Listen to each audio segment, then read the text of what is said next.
जय स्वामीनारायण विद्यार्थी मित्रों, बायोलॉजीना ई विद्याना क्लासनी अंदर आप सौનું स्वागत है। આપણે રનિંગ ચેપ્ટર ચાલી રહ્યું છે બાર સાયન્સ ચેપ્ટર નંબર 9 એનો આપણે અભ્યાસ કરીએ છીએ। એમાં આગળ વધીએ તો એની અંદર ચર્ચા કરીએ SCP. What is the SCP? Full form single cell protein. Single cell protein I already teach in chapter number 211 science biology classification in eubacteria and Lil. લીલની અંદર ચર્ચા કરી હતી આપણે,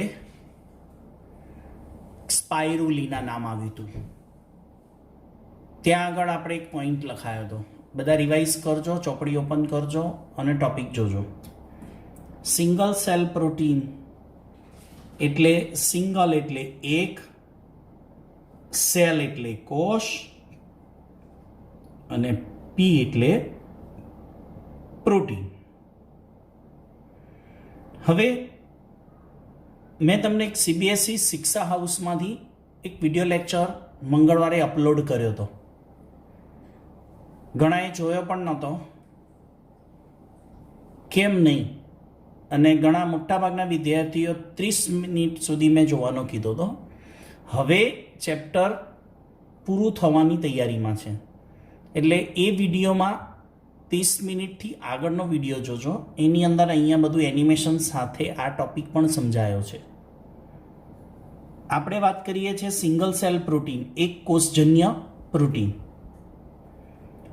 અનાજથી માંસ તરફ વળતા વધુ અનાજની માંગ ઊભી થઈ। જો સમજો કઈ રીતે અનાજથી માંસ તરફ વળતા। સિમ્પલ ભાષામાં આપણે એમ કહીએ કે ગાય, ભેંસ, ડુક્કર, ઘેટા, બકરા, આ બધાના માંસ છે ને એ આઉટ ઓફ ઇન્ડિયા, આરબ દેશોની અંદર આવા ગૌ માંસ, ભેંસ, બકરા વગેરેના માંસ ખવાય છે। હવે જ્યારે આવી ગાય અને ભેંસના કતલખાનામાંથી નીકળેલા માંસના ટુકડા ઇન્ડિયામાં ઓછા ખવાય છે, નથી ખવાતા એવું નહીં, પણ સૌથી વધારે માંગ એની આરબ દેશોમાં છે, મુસલમાન દેશોમાં। ત્યારે એ જે માંસ સારા પ્રોટીનવાળું હોવું જોઈએ, ઊંચી ગુણવત્તાવાળું હોવું જોઈએ, તો એના માટે જે ભેંસ છે, જે ગાય છે, જે પ્રાણીઓ છે, ઇવન મરઘા પણ, એ લોકોને પૌષ્ટિક અનાજ આપવું પડે, પ્રોટીનયુક્ત આહાર આપવો પડે, ત્યારે એમની બોડીમાં સારામાં સારું પ્રોટીન તૈયાર થાય અને પછી એના મૃત્યુ પછી એના માંસમાં સારું પ્રોટીન હોય। માટે કહે છે કે એવી ગાય, ભેંસ, પ્રાણીઓ, ઘેટા, બકરા, મરઘા, મરઘીઓ, આ બધાને અનાજ ખવડાવવું પડે સારામાં સારું। એટલે આવા ઢોરો, પ્રાણીઓ તો અનાજ ખાય છે કેમ કે એના માંસ સારું બને એટલે માટે, સાથે સાથે મનુષ્યને પણ અનાજની જરૂરિયાત છે। તો સમજી શકાય છે ને? વિચાર કરો કે 3 થી 10 કિલો અનાજ આપણી ચોપડીમાં NCERTમાં 3 થી 10 કિલો આપ્યું છે। જ્યારે તમે વિડીયો જોશો ને, જે મેં શિક્ષા હાઉસમાંથી મૂકેલો છે મંગળવારે આ ચેપ્ટરના રિલેટેડ 48 કે આઈ થિંક 59 મિનિટનો પૂરા ચેપ્ટરનું રિવિઝન છે, એમાં 7 થી 10 કિલો લખેલું છે। આપણે NCERT પ્રમાણે ચાલજો, 3 થી 10 કિલો અનાજમાંથી કેટલું માંસ તૈયાર થાય? 1 કિલો માંસ તૈયાર થાય। એનો અર્થ કે 3 થી 10 કિલો અનાજ આપણે કોઈ ગાય એને ખવડાવવામાં આવે, પૌષ્ટિક અનાજ, ત્યારે એ ગાયમાંથી નીકળતું જે માંસ છે એને 1 કિલો સારું માંસ મળે આપણને નહીં, જે દેશમાં ખવાય છે એના માટે. 25%થી વધુ માનવ વસ્તી ભૂખમરાથી પીડાય છે. આગળના પણ આંકડા જોયા, કેટલા લોકોને ભૂખમરો છે, કેટલા લોકોને કુપોષણ છે, કેટલાને પૂરતો ખોરાક મળતો નથી. એ ન્યુમેરિકલ માહિતી જે છે, આંકડાકીય માહિતી છે, વિદ્યાર્થી મિત્રો યાદ રાખજો, જરૂરી છે. આ વસ્તુને પહોંચી મળવા માટે એક ઓપ્શન છે સિંગલ સેલ પ્રોટીન, એક કોષજન્ય પ્રોટીન. ઉદાહરણ સાથે સમજીએ તો તમને વધારે ખબર પડશે. સ્પાયરુલિના લીલ છે, કેટલાને યાદ છે? ડોક હલાવો તો મને શું ખબર પડશે? તમે ડોક હલાવી.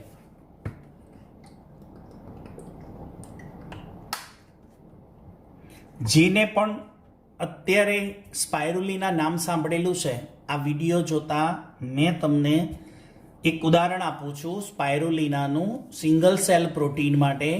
આવું 11 સાયન્સમાં ક્યાંય સાંભળ્યું હોય અને ક્યાંક મેં વાત કરેલી છે અને કોઈએ રાઇટ ડાઉન કર્યું હોય, એને ખ્યાલ આવી જાય તો એ ડોક હલાવશે. મને કેવી રીતે ખબર પડશે તમે ડોક હલાવી? જ્યારે પણ આ વિડીયો જોવો ને ત્યારે આ વાત હું જે બોલું છું ને, ત્યારે એ સમયે તમે કોમેન્ટ બોક્સમાં, યુટ્યુબમાં કોમેન્ટ બોક્સની અંદર માત્ર 12D અને રોલ નંબર લખજો. કોઈએ નામ લખવાની જરૂર નથી. Only for roll number. નામ લખો તો પણ વાંધો નહીં. એટલે મને ખ્યાલ આવે કે આ વિડીયો સવારે 8 થી 9, 9:30 સુધીમાં કેટલાએ જોયો છે. બીજી વસ્તુ, વિદ્યાર્થી જેને મારી ચેનલ સબસ્ક્રાઇબ ન કરી હોય ને એ પહેલાં સબસ્ક્રાઇબ કરી દેજો. એટલા માટે કે હું અહીંયા વિડીયો અપલોડ કરું ને તો કદાચ તમારે ધ્યાન બહાર જાય તો પણ તમને નોટિફિકેશન મળે કે સાહેબનો વિડીયો લેક્ચર અપલોડ થઈ ગયો છે ને આટલા ટાઈમે અપલોડ થયો છે ને મારે ભણવાનું બાકી છે. એટલે તમને રિમાઇન્ડર આપશે નોટિફિકેશન. તમારા સેટિંગમાં જઈને નોટિફિકેશનને રિમાઇન્ડરમાં મૂકી દેજો એટલે તરત જ વારે રિમાઇન્ડ કરશે. કદાચ મેં સવારે 7 વાગે મૂક્યો, અર્લી મોર્નિંગ 4 વાગે મૂકું કે 8 વાગે મૂકું, ત્યારે જ્યારે પણ અપલોડ થઈ જાય ને ત્યારે તરત જ તમને જેને સબસ્ક્રાઈબ કર્યો હશે ને એને નોટિફિકેશન આવશે. એટલે સવારે ઉઠીને મોબાઈલ મંતરવાની બધાને ટેવ હોય, સીધું વોટ્સએપ ખોલે, ફેસબુક ખોલે, ત્યારે નોટિફિકેશનોનો ઢગલો થઈ જાય. એમાંની એક અગત્યની આપણી નોટિફિકેશન હશે વિડીયો લેક્ચરની, અને એ જ આપણા કામની હોય, બાકી બધી નકામી. ચલો આગળ ચાલુ કરું. હા, મને લાગ્યું ઘણાય ડોક હલાઈ. સાહેબ આગળ વધો. બરાબર ને? 12D 12C. આગળ સ્પાયરુલિના લીલ છે. કઈ? નીલહરિત લીલ, બ્લુ ગ્રીન આલ્ગી. પ્રોટીન ખનિજ તત્વોથી ભરપૂર છે. આ સ્પાયરુલિના લીલને ખોરાક તરીકે વપરાય છે. યાદ કરો ક્યાં લખેલું છે? પૂરક આહાર તરીકે. ઓકે. આને ઉછેરવાની ક્યાં? આપણે ખોરાક તરીકે વાપરવાની છે, પણ એનો ઉછેર તો કરવો પડે ને. તો બટાટાના વેસ્ટ ઉપર, એટલે બટાકાના નકામા કચરા ઉપર મોલાસીસ પ્રક્રિયા ચાલે છે ફેક્ટરીઓમાં. સ્ટ્રો, પ્રાણીજ ખાતર અને સીવેજના ગંદા કચરા ઉપર, અથવા તો જેનું સ્લજ છે એના ઉપર આ સ્પાયરુલિના લીલને ઉછેરવાની. પણ આ એક સારી જગ્યાએ ઉછેરવી પડે, સ્વચ્છ જગ્યાએ. બીજી બાજુ કચરાનો નિકાલ થાય, બદલામાં સ્પાયરુલિના લીલનો ઉછેર થાય. આ બધા એવા ઉછેરમાં જગ્યાઓ બતાવી છે કે ત્યાં નકામો કચરો ફેંકી દેવાનો હોય, એના ઉપર સ્પાયરુલિના લીલને ઉછેરો ને તો આપણને બે કામ થાય, કચરાનો પણ નિકાલ થાય અને સ્પાયરુલિના લીલનો ઉછેર પણ થાય. તો એ સ્પાયરુલિના લીલ જે છે એ લીલમાં એવું તે શું છે કે વધુ પ્રમાણમાં પ્રોટીન છે, વધુ પ્રમાણમાં કાર્બોદિત, મિનરલ્સ, વિટામિન, ચરબીયુક્ત આહાર છે. અને અન્ય ફાયદો શું? મેં કીધું એમ કે આ બધા જે એના ઉપર ઉછેરીએ છે ને એ બધા ઘટકો પ્રદૂષણ વધારે, પણ આ સ્પાઇરુલિના લીલનો એના ઉપર ઉછેર કરવાથી પ્રદૂષણ ઘટે છે. એટલે સ્પાઇરુલિના લીલને શામાં સમાવેશ કરવાનો? નીલરિક લીલમાં, પણ ખોરાક તરીકે, સિંગલ સેલ પ્રોટીનના ઉદાહરણ તરીકે, એક કોષજન્ય પ્રોટીન તરીકે એનો ઉપયોગ થાય છે. આપણા કરતાં ચીનમાં લોકો તળાવની અંદર, ચોખ્ખા તળાવની અંદર, સ્વચ્છ તળાવની અંદર એનો સ્પાઇરુલિના લીલનો ઉછેર કરે છે અને એ લીલમાંથી બનાવેલી વાનગીઓને પણ એ લોકો ખાય છે, કારણ કે એમાં પ્રોટીન વધારે છે. આગળ જઈશું. બીજું ઉદાહરણ. ચલો ત્યારે બીજું ઉદાહરણમાં એવું વાત કરીએ કે તમારે એક 250 કિલોગ્રામની ગાય લાવવાની, 250 kgની, કે જે ગાયનું વજન 250 ગ્રામ, 250 કિલોગ્રામ હોય, 250 kg હોય. એ ગાયને તમારે ઉછેરવાની. સમજો, એને ઉછેરવાની એટલે એના માટે તમારે એક નાનકડો તબેલો એટલે કે ગમાણ જેવું બનાવવાનું. પછી એને વ્યવસ્થિત સાચવવાની, સવાર સાંજ ખવડાવવાનું, ખાણ આપવાનો જેને ખોળ કહેવાય, એને રસીકરણ કરાવવાનું, એની પાછળ માવજત કરવાની અને સારી રીતે ઉછેરીએ, પછી એ દૂધ આપે. ત્યારે એમાંથી આપણને 200 ગ્રામ પ્રોટીન પર દિવસ મળે. એનું જે દૂધ છે એ દૂધમાંથી આપણને જે પણ ગાય જે પર ડે દૂધ આપે એમાંથી દૂધમાં પ્રોટીન છે, 200 ગ્રામ પ્રોટીન મળે. અને 250 કિલોગ્રામની ગાય પાછળ આપણે કેટલો ખર્ચો કર્યો હોય, તેમાંથી પ્રોટીન કાઢી કેટલું મળ્યું? એને દિવસનું માનો ને 5 લીટર દૂધ આપ્યું સવાર સાંજ થઈને, પણ પ્રોટીનની ક્વોન્ટિટી અંદર કેટલી હોય? 5 લીટર દૂધમાં કાઉન્ટિંગ કરીએ તો જેમ ફેટ માટે, ચરબી માટે ડેરીમાં હોય છે ને મશીન, એમ પ્રોટીન માપવાનું પણ મશીન હોય, બોમ્બ કેલોરી મીટર. આપણને 200 ગ્રામ પ્રોટીન પર દિવસ મળે, પર ડે. જ્યારે સામે બીજો ઓપ્શન છે, જુઓ,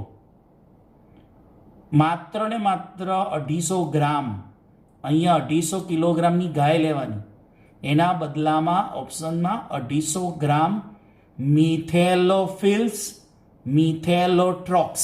શું લેવાનું? મિથેલોફિલ્સ મિથેલોટ્રોક્સ. આપણે એક પ્રકારના સૂક્ષ્મ જીવાણુઓ કહીએ, માઇક્રોબ્સ કહીએ. એ 250 ગ્રામ માઇક્રોબ્સ સૂક્ષ્મજીવો લીધા. આપણને એ 250 ગ્રામ માઇક્રોબ્સમાંથી 25 ટન પ્રોટીન, કેટલું? 25 ટન પ્રોટીન પર ડે મળે. વિચારો. અને એ મિથેલોફિલ્સ મિથેલોટ્રોક્સ એક પ્રકારનું બિલાડીનો ટોપ કહેવાય, મશરૂમ. 250 ગ્રામનો ઉછેર કરીએ તો પર દિવસ 2500 ટન પ્રોટીન મળે છે. જ્યારે 250 કિલોગ્રામ ગાયની ઉછેર કરીએ છીએ તો આપણને પર દિવસ 250 ગ્રામ પ્રોટીન મળે છે. વિચારો. તો આના સિંગલ સેલમાં મિથેલોફિલ્સ મિથેલોટ્રોક્સ ના કોષમાં કેટલું બધું વધારે પ્રમાણમાં પ્રોટીન રહેલું છે. અને આ મશરૂમનો લોકો ખોરાક તરીકે ઉપયોગ પણ કરે છે. અને સૂક્ષ્મજીવના ચેપ્ટરમાં વાત પણ કરી કે મશરૂમની ચા પણ આવે, મશરૂમની કોફી આવે, મશરૂમ મેનુ આવે. 11 સાયન્સમાં વાત કરી હતી. કયા પ્રકારની ફૂગનું આ ઉદાહરણ છે? મશરૂમ. આસ્કો, બેસિડો, ડ્યુટ્રો કે ફાઇકોમાયસિટીસ. યાદ કરવા જેવું છે.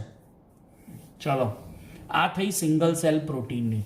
ટૂંકમાં શોર્ટલી વાત એવી કરવાની છે કે આપણે એક કોષમાં કોઈ પણ સૂક્ષ્મજીવ હોય કે કોઈ પણ સજીવ, એના એક કોષમાં મેક્સિમમ પ્રોટીન આવેલું હોય ને, એનો ઉછેર કરી અને થોડાક જથ્થામાં, વધુ પ્રમાણમાં, થોડાક જથ્થામાં સૂક્ષ્મજીવો લેવાના અને વધુ પ્રમાણમાં ખોરાક મેળવવાનો. સમજણ પડે છે? લો ક્વોન્ટિટીમાંથી મેક્સિમમ ફૂડ પ્રોડક્શન મેળવવાનું. તો આવા બે ઉદાહરણ તમારે યાદ રાખવાના. એક સ્પાઇરુલિના લીલ છે ને બીજું છે મશરૂમ. એ એક કોષજન્ય પ્રોટીન તરીકે આવી શકે. આપણે ખોરાક ઉત્પાદનની વાત કરીએ છીએ એટલે આપણે વૈજ્ઞાનિકો શોધતા રહે સતત કે શામાંથી વધુ પ્રમાણમાં ખોરાક મળે છે, પણ કેવી મોટા જથ્થામાં ઉછેર નહીં કરવાનો, થોડાક જથ્થામાં ઉછેર કરવાનો અને મેક્સિમમ ખોરાક મેળવવાનો.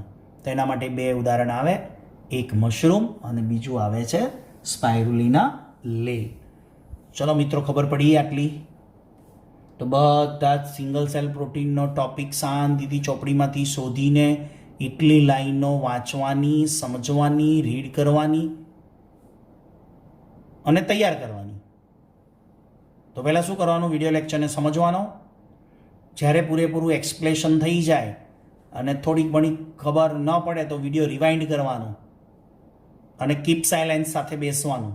રિવાઇન્ડ કરીને સમજવાનું 2-3 વાર અને સમજ્યા પછી ચોપડીમાંથી ટોપિક શોધીને એનું રીડિંગ કરવાનું, એને સમજવાની લાઈનોને. અને કોઈ ક્વેરી હોય તો આપ મને વોઇસ મેસેજ દ્વારા વોટ્સએપ કરી શકો છો. ચલો નેક્સ્ટ ટોપિકની ચર્ચા કરીએ આપણે. ટોપિકનું નામ છે 9.4 ટોપિક અને ચેપ્ટરનો લાસ્ટ ટોપિક પેશી સંવર્ધન પદ્ધતિ. પેશી સંવર્ધન પદ્ધતિને સમજીએ એ માટે એક સરસ તમને ઉદાહરણ આપું.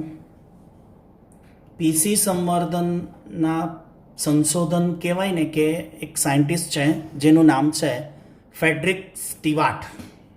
શું નામ છે? લખો બધા.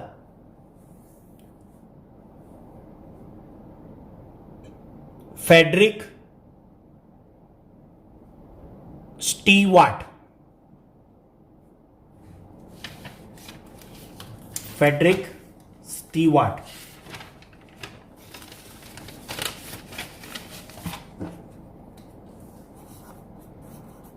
ફ્રેડરિક સ્ટીવાર્ટ. આ વૈજ્ઞાનિકે શું કર્યું? એક ગાજર લીધું. ગાજરની ઉપર એને આ માની લો ગાજર છે અને આવી આ સ્કાલ્પેલ હોય, ડિસેક્શન બોક્સમાં હોય ને, ગાજર ઉપરથી એને આ રીતે છાલ પણ નહીં, માત્ર ગાજર ઉપરથી આપણે એને હલકેથી આમ સ્કાલ્પેલ ફેરવીએ ને, હા, એના ઉપર જે નાનું થોડુંક રસ જેવું આવે ને એ કોષો કહેવાય. એ થોડા કોષોને એને ટેસ્ટ ટ્યુબમાં લીધા અને જે થોડા કોષોને ટેસ્ટ ટ્યુબમાં લઈ અને જેમ જમીનમાં આપણે ખાતર પાણી આપીએ ને એમ પોષક માધ્યમ તૈયાર કર્યું અને એમાં એ કોષોને ઉછળવા દીધા. એટલે કોષોનો વિકાસ થયો અને કોષોનો જથ્થો વધ્યો. થોડોક જથ્થો હતો ને તે એનાથી થોડો બમણો થયો. એ જે કોષોનો જથ્થો વધ્યો ને એને અવિભેદિત કોષો કહેવાય. કયા કહેવાય? અવિભેદિત કોષો કહેવાય. એ અવિભેદિત કોષોના જથ્થાને ઇંગ્લિશમાં કેલસ કહેવાય. હવે એને નવા કાચના સાધનમાં ટેસ્ટ ટ્યુબમાં, નવી ટેસ્ટ ટ્યુબમાં એ કેલસ એટલે કે અવિભેદિત કોષોનો જથ્થો એને નવી ટેસ્ટ ટ્યુબમાં નાખ્યા અને ફરીથી નવું પોષક માધ્યમ લીધું. કેમ કે જેમ જેમ ઉછરે ને સેલ કોષો એમ પોષક માધ્યમ ઓછું થતું જાય. હવે એ પોષક માધ્યમ નવું લીધું, નવી ટેસ્ટ ટ્યુબ લીધી અને એ કેલસ એમાં ઉછેર્યા. પછી એને કોઈ એક યુવી કિરણો પસાર કર્યા કે જેનાથી કોઈ બેક્ટેરિયાને બધું હોય નહીં. ઓક્ઝિન વાપર્યું, જેને આપણે વનસ્પતિ અંતઃસ્ત્રાવ કહીએ. એની મદદથી નાનો બાળછોડ તૈયાર કર્યો, બેબી પ્લાન્ટ, અને એને કુંડામાં પ્રત્યારોપણ કર્યો અને કુંડામાં ખાતર, માટી, પાણી નાખ્યું અને ઉછેર્યો. એ છોડ થોડો મોટો થયો, એને પછી જમીનમાં વાવ્યો અને જમીનમાં ખાતર પાણી આપ્યું તો સરસ મજાનો મોટો છોડ તૈયાર થયો. અને ગાજર ક્યાં આવે? જમીનની અંદર. તો સરસ મજાનું ગાજર તૈયાર થયું. આ રિસર્ચ કોણે કરેલું? ફ્રેડરિક સ્ટીવાર્ટે. આને કહેવાય ગાજર ઉપરથી શું લીધા? કોષોનો સમૂહ એટલે કે પેશી. અને એનો ઉછેર કર્યો, પેશી સંવર્ધન. વિડીયોમાં જોજો એનિમેશન. શિક્ષા હાઉસનું આ ચેપ્ટરનું વિડીયો મેં અગાઉ મંગળવારે મૂકેલો છે. એમાં તમને એનિમેશન દ્વારા એક્સપ્લેશન આપે છે, સમજજો. હવે આપણે પરંપરાગત જે સંકરણ કરીએ છીએ ને મિત્રો, એના ગેરફાયદા શું છે? પરંપરાગત મેન્ડલની પદ્ધતિથી એક તો જરૂરિયાત પૂરી કરવા નિષ્ફળ, એટલે કે મેક્સિમમ આપણે પાક ઉત્પાદન કરી શકતા નથી. આપણે ટ્રાય કર્યો ઘણો બધો, વૈજ્ઞાનિકોએ ચોખા બનાવ્યા, ઘઉં બનાવ્યા, પણ એ જેટલું પ્રોડક્શન થવાનું હતું ત્યાં લક્ષ્યાંક સુધી પહોંચ્યા નહીં. એટલે એમ કહી શકાય જરૂરિયાત પૂરી કરવા નિષ્ફળ.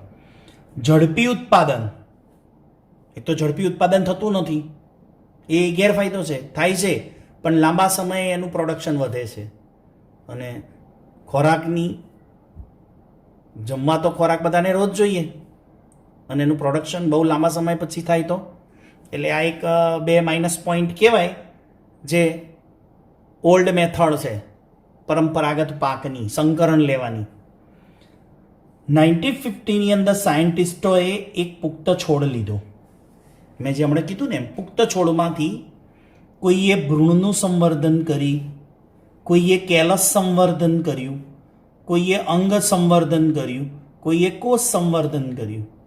કોઈએ ભ્રૂણ સંવર્ધન એટલે ઉછેર, હમણાં મેં તમને ગાજરનું ઉદાહરણ આપીને સમજાવ્યું ને એમ, એમ્બ્રિયો ભ્રૂણ. કોઈએ કેલસ, કોઈએ પુખ્ત છોડનો કોઈ ભાગ લીધો, અંગ ચાલે, મૂળ પ્રકારનો ટુકડો પણ ચાલે, કોઈએ સેલ લીધા. આવા જુદી જુદી પ્રકારના સંવર્ધન કરીને શું બનાવ્યો? એમાંથી નવો છોડ બનાવ્યો. આ જે મેથડ છે ને એને પેશી સંવર્ધન કહેવાય.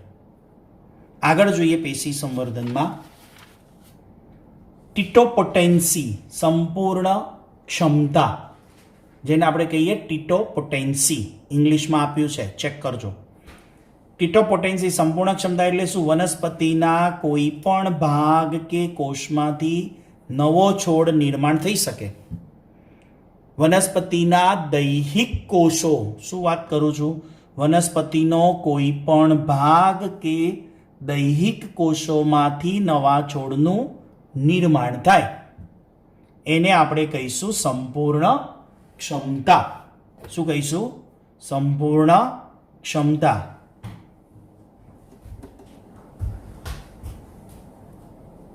પેશી સંવર્ધનની શોર્ટ કહીએ તો કે સંપૂર્ણ ક્ષમતા, એનું ઓછા સમયમાં વધુ ઉત્પાદન અને ઝડપથી, ઓછા સમયમાં વધુ ઉત્પાદન અને ઝડપથી. મેઇન પેશી સંવર્ધનનો હેતુ શું છે? એક તો ઓછા સમયમાં પાક મળવો જોઈએ, મેક્સિમમ પ્રોડક્શન થવું જોઈએ અને સ્પીડમાં થવું જોઈએ. એને આપણે કહીશું માઇક્રો પ્રોપર્ગેશન, સૂક્ષ્મ પ્રજનન કરાવવાનું.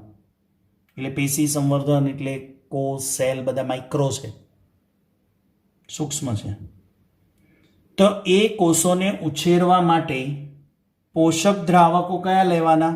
સુક્રોઝ લેવાનું, કોઈનામાં અકાર્બનિક ક્ષાર, કોઈમાં વિટામિન્સ, કોઈમાં એમિનો એસિડ, કોઈમાં પીજીઆરએસ એટલે પ્લાન્ટ ગ્રોથ રેગ્યુલેટર, જેને આપણે કહીએ વનસ્પતિ અંતઃસ્ત્રાવો, જેમાં ઓક્સિન અને સાઇટોકાઇનિન મુખ્ય છે.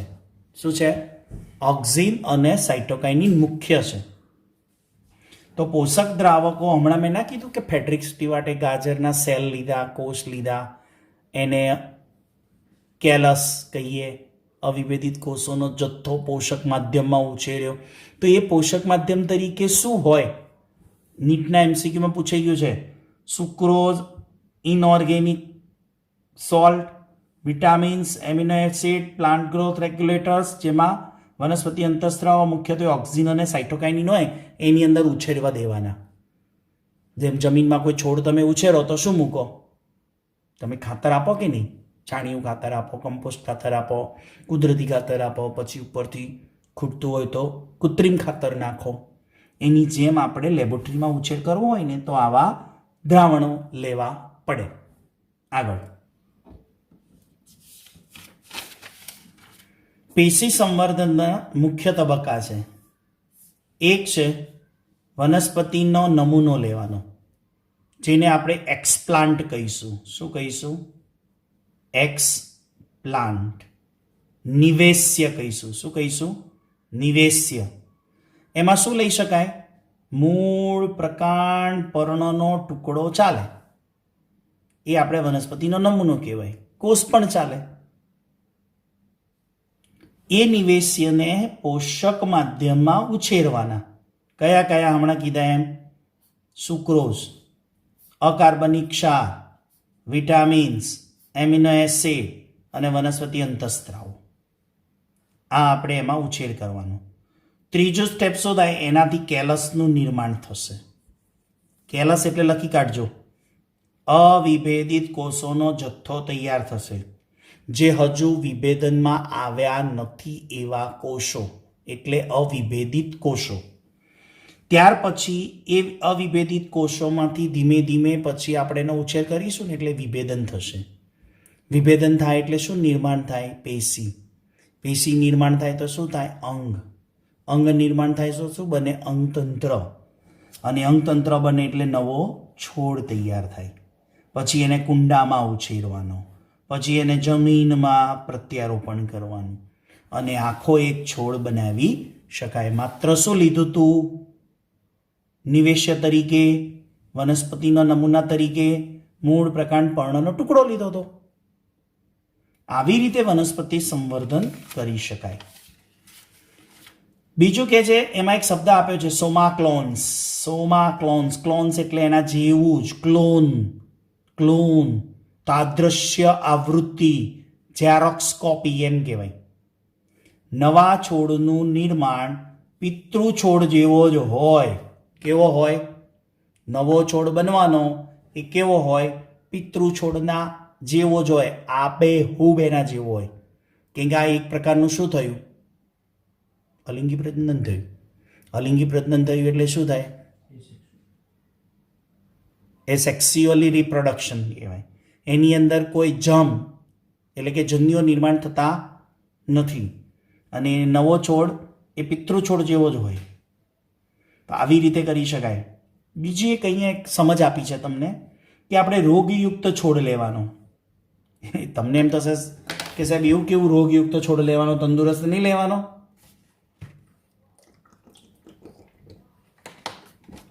એવું નહીં.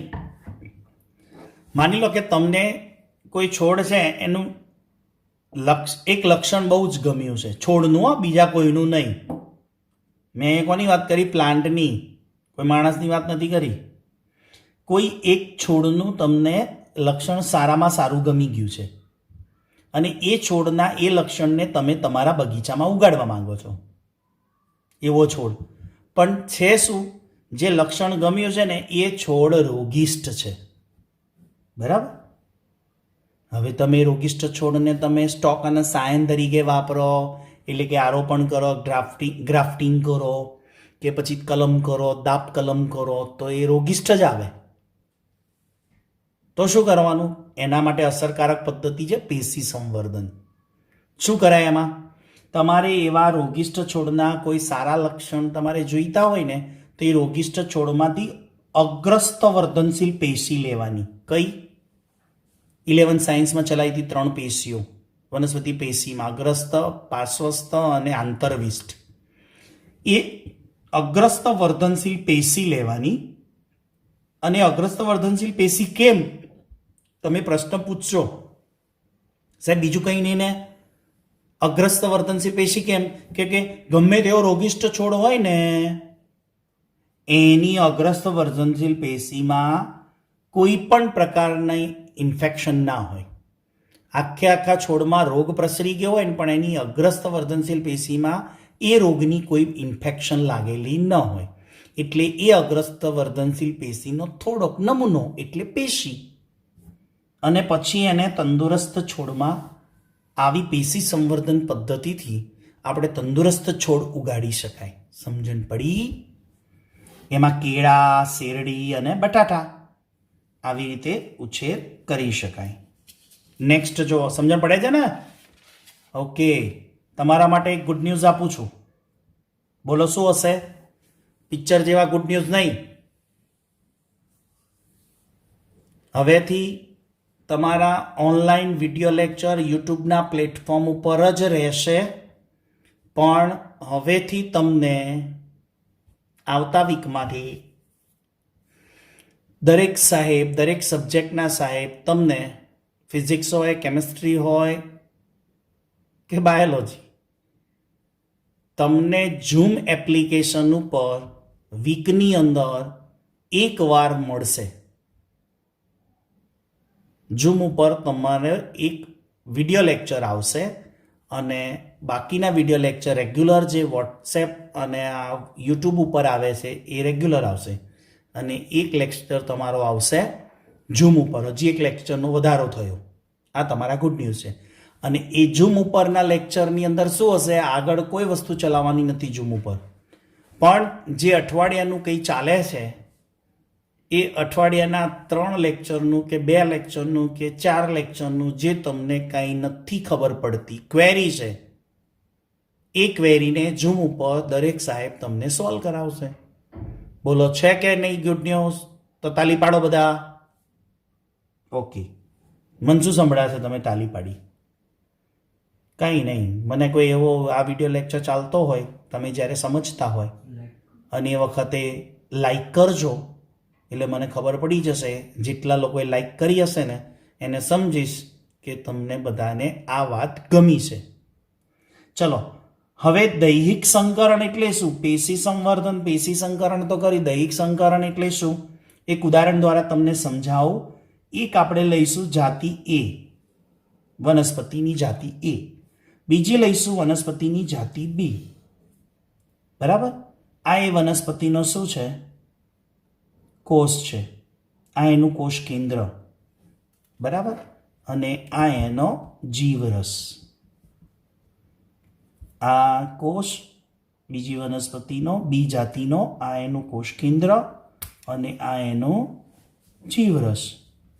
ઓકે, આ બંનેના સેલ લીધા આપણે.